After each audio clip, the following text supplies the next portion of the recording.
হ্যাঁ গাইস, আমরা চলে এসেছি। আমাদের আসতে 2.5 ঘন্টা লেগে গেছে।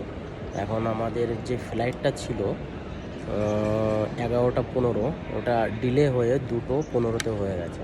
এখন আমাদের এখানে ওয়েটিং করতে অনেক সময় বসে থাকতে হবে। এই যে আবার কিছু খাবার বানিয়ে নিয়েছি, সেটা খাওয়াবো। রাত 9টা বাজে এখন। আর এই পাশটা তোমরা দেখতে পাবে, দেখো কত লোক কলকাতার বসে আছে সব।